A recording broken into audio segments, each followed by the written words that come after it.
Trevor just brought us to it. Let's just jog through it. Count the games that you see Notre Dame either having trouble with or not being able to win. They're going to open up with Navy in Ireland. Tennessee State, which is a big-time game. That's the first time Notre Dame has ever played a non-Division I team in their history. And they're going to play an HBCU team. Eddie George is the coach there. So they're 2 down. Central Michigan. Then they have Ohio State, Clint, at home.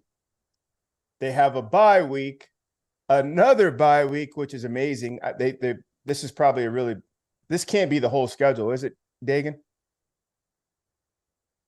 Okay, the ACC schedule still has to be announced at the bottom there. September 23rd, Ohio State. October 14th, USC, both at home. That's all that matters there. Wake Forest, that'll be fun for him. At Clemson, November 4. At Stanford, at Duke, at Louisville, at NC State, and then Pitt. That can't be right. 6 straight road games. So be it. How many games did you count on there where you're looking at it on paper from 8 months out look like trouble? I think certainly Ohio State. But to my point a minute ago, C.J. Stroud leaves. You've got to have somebody will step up. It's going to be a young guy. It's going to be a young green guy. Yep. And that's why this pickup for Notre Dame is so significant, is that there are no question marks. Sure, how he integrates into the program, the culture, the offense, all those things. But he's proven. And they're going to integrate around him. Am I right, Clint? Absolutely. You might as well retrofit this thing around this vet. Hey, what did you guys like? Hey, we ran a lot of bunch. We ran a lot of mesh. We ran a lot of pure progression. I like an option to be on my out. Like, they're going to retrofit around him, and he's going to make so many stars out of that offense by just going in there and turning the lights on. We didn't know that receiver was that good. We didn't know that running back was that good. We didn't know the offensive line was that good, because a talented quarterback gets the ball. He's already halfway through his read. He's merely processing the last details. Ball's gone in 2.5 seconds. The offensive line looks great. A lesser talented quarterback or a youngster who's back there looking, studying, everything's hieroglyphics. We've been battling. It's 5 seconds. What are you doing with the ball back there? Sack. It counts negatively on us, but the ball should have been gone. That's changed now. All that stuff's changed. This looks like, and not too much to put too much on it, but it's like when Brady went to Tampa, everything was already kind of there, and Tampa was in a lot of battles before he got there. He gets there. Time to go with you. Time to go with you. Turn the lights on over there. Somebody give me a little bit. Like all this, like this is a huge win, and I don't understand the thinking when these quarterbacks make their decisions. Like Leary went to Kentucky with Notre Dame open, and UCLA open, and other spots open. And some of these other guys went and found homes, and I keep looking at Hartman, and I keep looking at Notre Dame.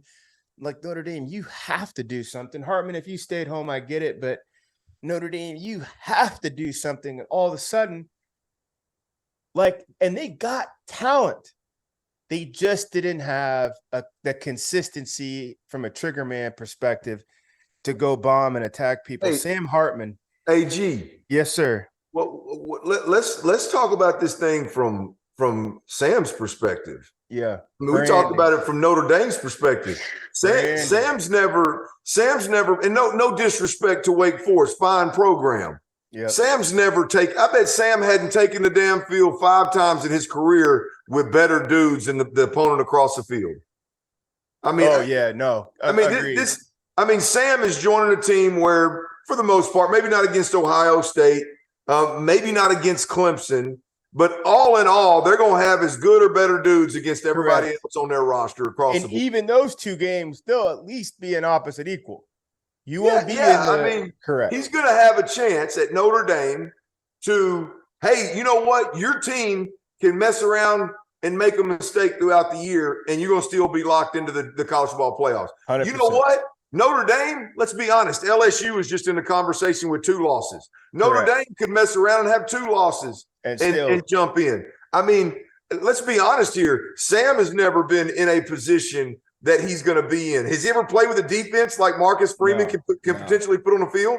I mean, and a veteran quarterback like that, this talented. Come on, you don't man. think his approach and his diligence wouldn't rot? I bet he's in there right now, working right now. Yeah.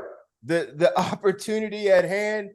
Like, where are the rest of these guys doing? It should have been 12 quarterbacks trying to squeeze in there in the Notre Dame waiting room to get a look, hand their resumes in. The Irish with the big win. All the Dagan Hughes is out there. We raise a glass to you, sir. And that was all a great Irish conversation, fans. gentlemen. If you want to keep going, you feel free to keep going. But right. I got one more. I got one more for you, Dagan. Slow down. I'll reach around. Listen, there is the. You guys ever seen a locker room or a team that just didn't have that dude? Like we talk about alphas a lot, right? Yeah. Have you ever seen a team at any level, high school, college, any level, where you may have had a dude that was talented, but he wasn't an alpha. He wasn't a leader. His snap count sucked. He practiced like shit. He may be able to run a little bit, but he was an absolute class clown. And then all of a sudden, a general, to use one of your terms, walks in the door. And he's, first practice, he says, sit. Yep. Quiet 80. You know what I mean? And he just his cadence alone is like, hey, cadence alone. Like lightning. That's it. Yep. That's it.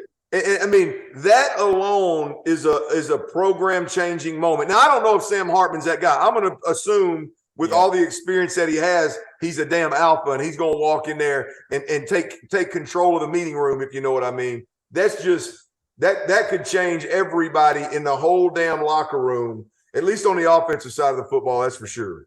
And I'm gonna take your visual a little further, Clint, because it just popped into my head here. Not only with the first cadence, but right after the cadence, all these guys floating in. They got it's player led, right? They got their cleats in their hand. They're moping around like they've done the last couple of years because they didn't have the guy holding them accountable. Cadence, perfect drop back, stab the foot in the ground. You can hear the ball come out of his hand. And everybody's just gonna go. Yeah. Okay, let me get my shoes on. Let me get my gloves on. Here we go. But this is why I'm up here battling in the 3-point stance. This is why, as a tight end, he said 12 back to 10. This is why, as a back, I'm going Mike, Sam in the first half of the alley. This is why. Okay, I got you. Yeah.